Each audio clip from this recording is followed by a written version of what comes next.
Hi there, Robin here, and today we are talking about the FOVAL. I'm probably mispronouncing the way that name is supposed to be pronounced, but I'm going to call it the FOVAL. And it is the 200 watt inverter. And the important part is the front up disclaimer from the instruction manual. The 200 watts needs to be plugged directly to the battery, not through the light adapter. And by the way, that would be common practice for anything past about 150 or 120 watts when it comes to running a power inverter. So then what is so important about this power inverter that makes it so popular and why you might want to have it? Well, the 4 USB ports. Now there are 4 USB ports, and each one of them, and you can have up to 4 of them running at the same time, each one will give out 2.4 amps. It's not 3 amps, it's not a rapid, and it's not version 3.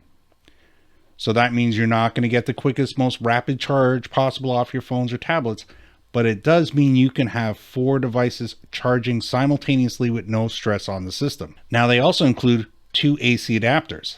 Now those 2 AC adapters are not for crock pots or power tools or heating blankets or anything like that. Those require 1200 watts that are directly connected to the battery, high power, high current inverters.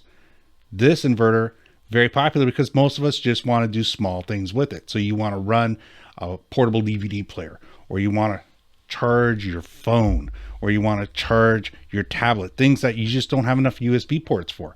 That's going to happen right here. But let's say you need to have your laptop charged between shows, or from when you're going from point A to point B, you need to recharge your laptop. That's why the AC plugs are there. You can plug your actual laptop through the AC plug. Now remember, your laptop probably runs anywhere between 70 and 100 watts all by itself, and I do not want to have my total wattage exceed 120. And why is 120 such a magical number? Is because the actual fuse in your lighter adapter is probably no more than 10 amps. That means that 10 amps at 12 volts is a total of 120 watts. So if we don't want to have to replace the fuse, we definitely want to stay closer to 100 watts. So at the end of the day, you're going to be able to charge one laptop with it and maybe get away with having your tablet or phone plugged into it. I wouldn't, once you start using the AC adapters, have all 4 USB plugs running at the same time. And I certainly wouldn't have 2 laptops charging at the same time either, because again, 90 plus 90 is 180. We're way past the 120 mark. So am I saying there's anything wrong with this unit? Absolutely not. There is a fan in it, and it is running right now.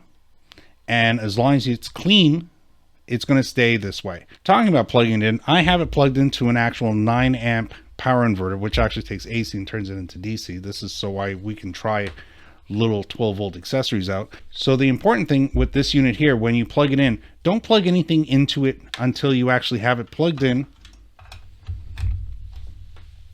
and then you've turned it on.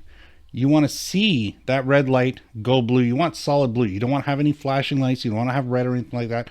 Now it's okay for you to actually plug into the actual AC adapter.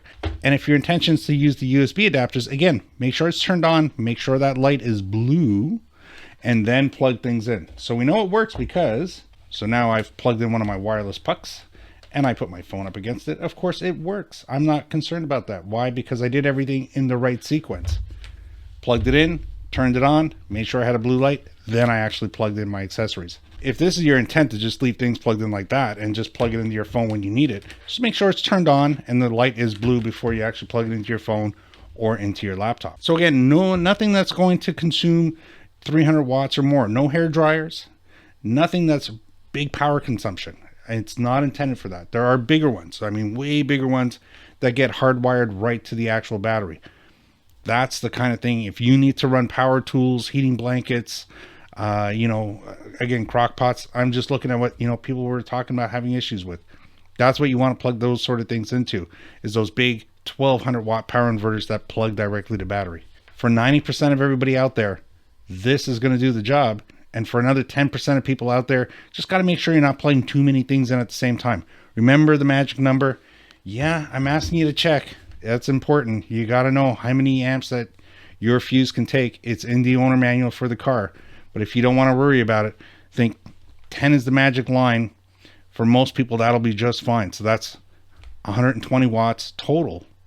Keep it safe, 120 to 120 watts, this guy will run just fine. And that's his purpose in life. Do I like it? I think it's great. It's going to be in our actual Tahoe, running all the extra accessories because I only have one USB port in there and we're constantly fighting for it. So I hope this video was helpful today in your buying decision. Maybe I'll see you in the next video. I definitely say thanks for watching. Bye for now.